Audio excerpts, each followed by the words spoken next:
Good evening. I'm Dick Gazinia, and thank you for having me into your bathroom while you sit on the toilet watching this. Tonight on Life with Rob-Brazius we have Pantry 2. Next little Excuse me, is that it? Oh, yeah, sorry.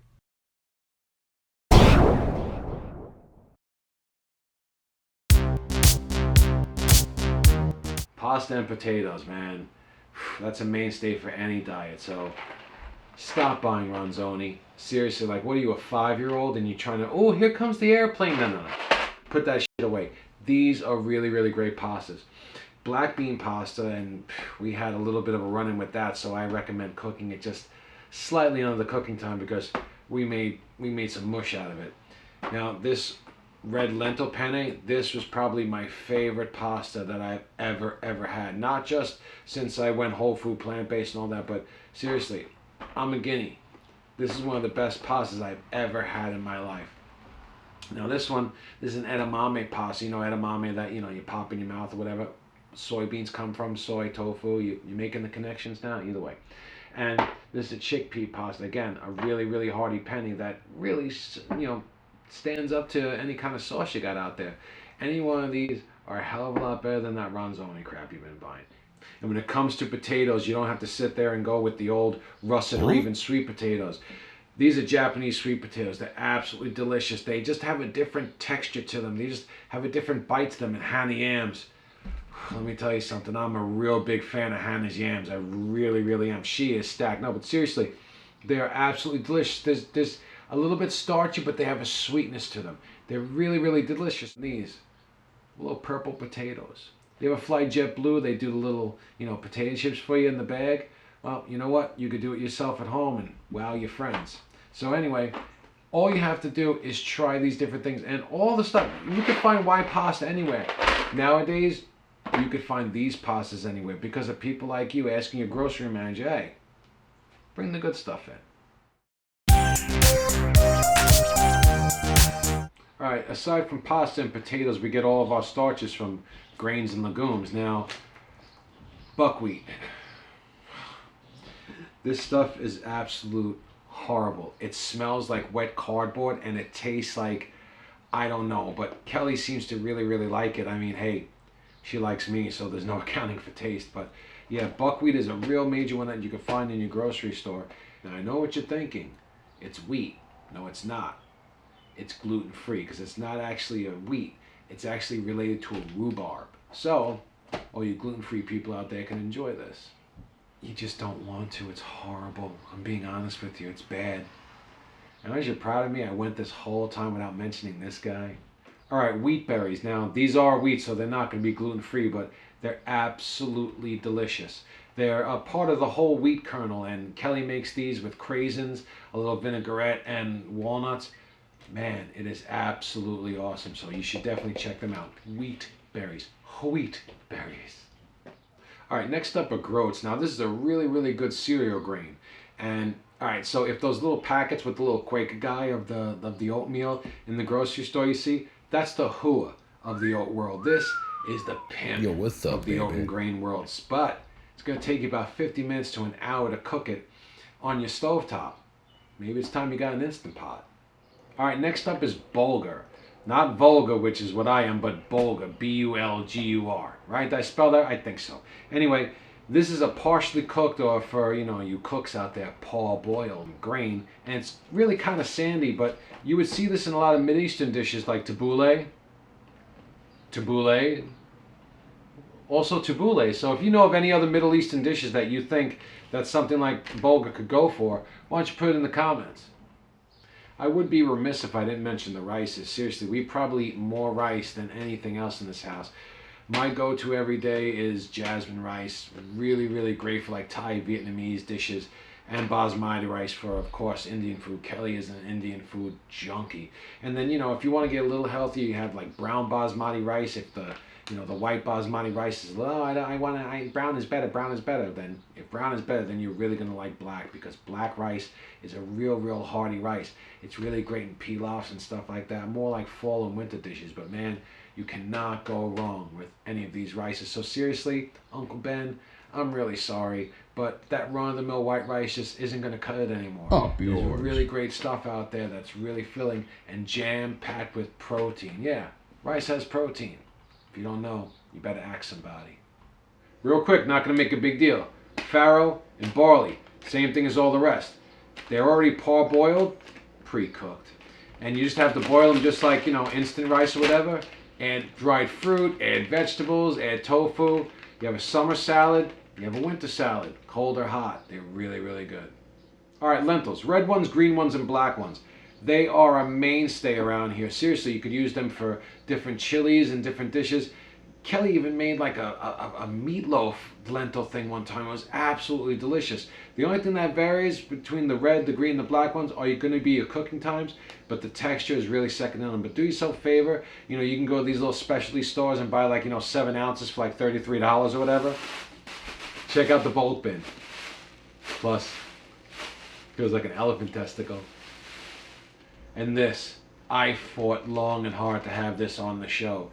These are corn tortillas, or Kelly loves when I refer to them as corntillas.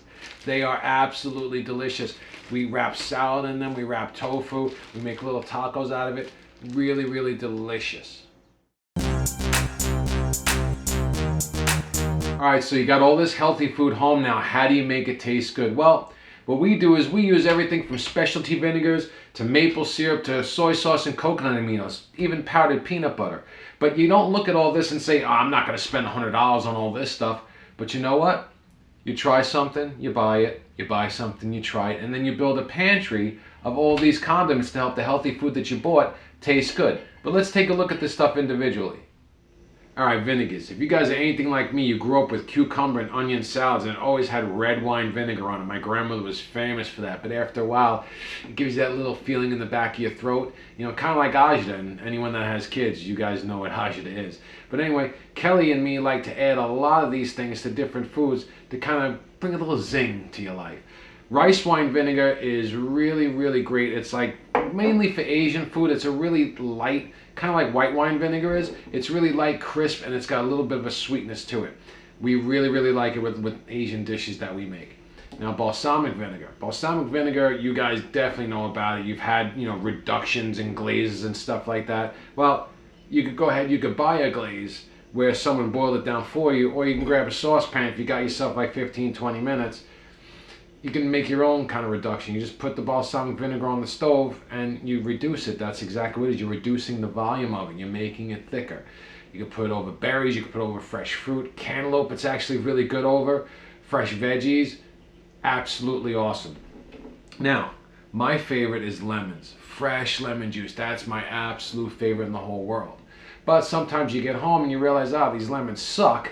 There's no juice coming out of them, so we always go to apple cider vinegar. Now, you've definitely seen apple cider vinegar because it's a favorite among all the soccer moms because they like to take their little shot in the morning and think it's going to melt all the fat away. Hey, whatever. You cleanse however you cleanse. I cleanse by getting people out of my life. Believe me, I'm a lot happier now. White wine vinegars. Now, this one is a regular white wine vinegar. And then this one is a white wine vinegar mixed with balsamic vinegar. I don't know how that happens, but hey, you know what? Happy accidents happen all the time. White wine vinegar is like rice wine vinegar, except it doesn't have the sweetness, but it's really light and it's really crisp. And, well, you can deduce for yourself what white wine vinegar and balsamic vinegar is going to taste like. But Kelly came home with this one, and I'm kind of interested in trying it. It's orange muscat. I don't know what that is. I thought it was muskrat at first. I'm like, hey, we're vegan. Why are you bringing a muskrat in this house?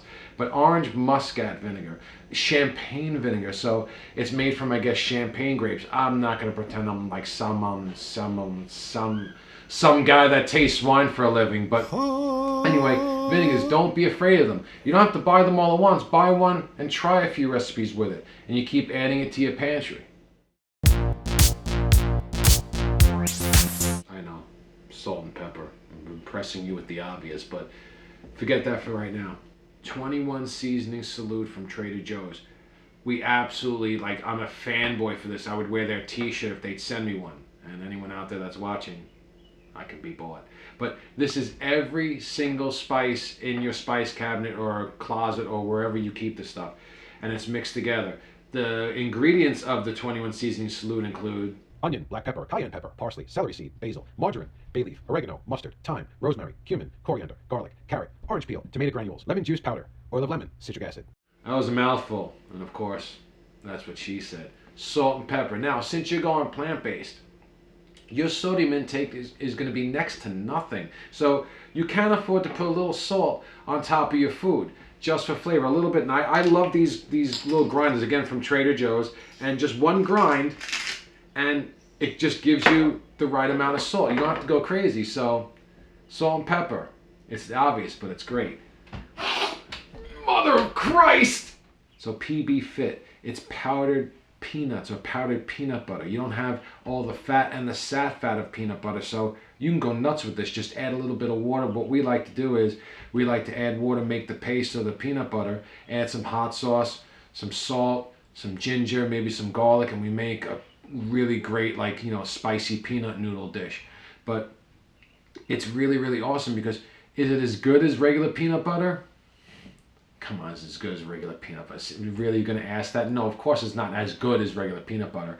But when you put it in a dish where you'd have to use mass amounts of peanut butter and rack up like 20 grams of sat fat, this should be your go-to. Plus, it's kind of cute. The rest of this stuff is really all miscellaneai. But anyway, we really love to add, like, you know, seeds to salads. But guys, seriously, if you're trying, oh, I went vegan, I'm plant-based, and I can't lose any weight, it's because you're eating seeds by the handful. This is a serving. What is this? A quarter cup. That's ridiculous. All right, fine. A quarter cup is a serving, but we all love seeds. Some of us a little too much. I always have like raw sauerkraut on hand, you know, for the probiotics and the digestive benefit. Coconut aminos. Coconut aminos are absolutely awesome. And soy sauce. Some people don't want to take in soy or soy sauce or any kind of edamame or derivative. Coconut aminos is your way to go for any kind of Asian food. Or we like to do it to, you know, zip up a stir fry that we do that's not Asian. It's kind of like a hodgepodge of all these different vegetables that we do. You've probably seen it. Nooch, nutritional yeast. Now, Kelly doesn't agree with me, but I kind of like it over pasta. I mean, it's not cheese. Come on, it's not Parmesan cheese. Seriously, we all know this. But it actually gives a nice little nutty, kind of cheesy-ish flavor. Hot sauce. I don't have to say anything about hot sauce.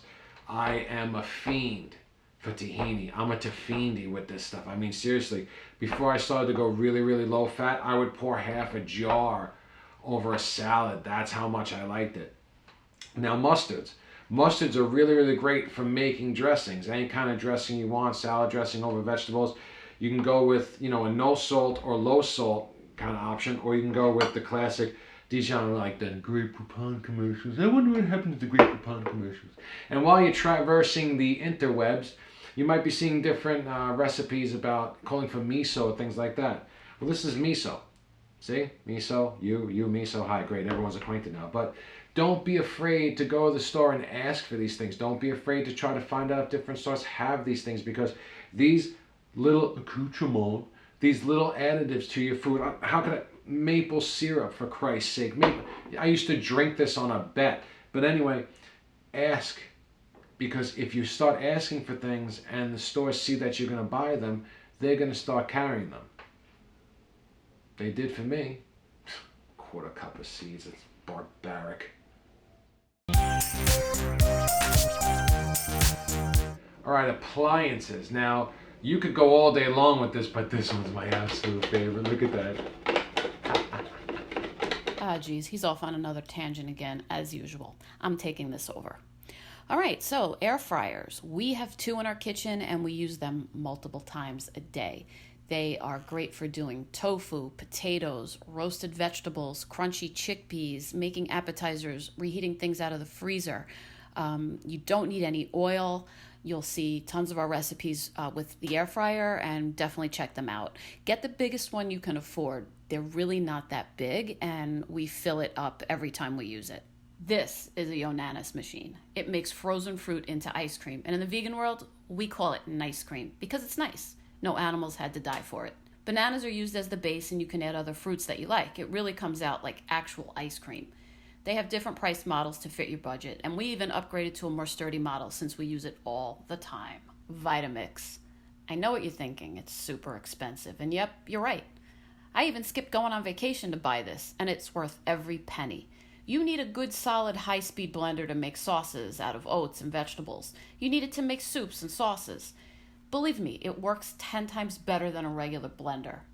Again, go for the biggest one you can afford because you always want to make big batches for the freezer. And you know what? I got lucky. Now we have 2 because Rob and I moved in together. This is the new Mac Daddy of the kitchen. I hate myself for waiting so long to get one. It was a little intimidating at first because it's a pressure cooker, and that kind of scared the shit out of me. We use it a lot during the week to make big batches of rice, beans, potatoes, quinoa, to have in the fridge ready to make our dinners. Instead of taking all day to make beans, they're done in an hour. Same thing with lentils. They're done in half the time. It does save a lot of time, and you should always have healthy foods around ready to go for quick dinners. That's the key to making whole food plant-based eating successful, prepping in advance. It's got a lot of safety built into it, so you shouldn't really be worried about a kitchen explosion, like I was. So far, we're okay. It's even so simple Rob uses it. This is an awesome small appliance to have. We use it all the time for making dips and dressings without having to schlep out the blender or the food processor. We use it to make grains into flours for sauces. We use it for coffee. We use it for hummus. We use it for all of our tofu-based sour creams and spreads. If you can't afford a Vitamix or you're cooking for only one, definitely get one of these. They run about $100, but they're worth it if you plan on making fresh foods all the time instead of opening up a box or a bottle or a jar. We even have extra blades and cups because we use it so much. Seriously, that's a hell of a lot more fun than it looks. But anyway, all right, let's get started with this. Let's just move this along, okay? Okay. Seriously, everybody, you have to change. My brother was a big, big fat bastard. But he's not anymore. He actually looks really, really good, if I might say so myself. But anyway, people love you in this world. So go ahead and make the change for them. What are you waiting for? Please change. Bye-bye. Alright, I know I gave you a lot of information today, so go back through it nice and slow. The main thing is start. Just start with one thing and see if you like it, because you could put it off all week long. I'm going to do it Monday, I'm going to do it Monday. You know what? Monday's now. Whatever day it is, you start right now. And anything I showed you today, the one thing, can anyone notice what it is? There's no oil. We don't use oil at all. Oil is just, it's not good for you. Oh, Rob, what about healthy fats? You can get healthy fats from avocados and seeds and nuts and things like that. You don't need to be pouring coconut oil over everything. But you owe it to yourself, and you especially owe it to the people that you love and that love you in life to make a change. So what are you waiting for? Just change.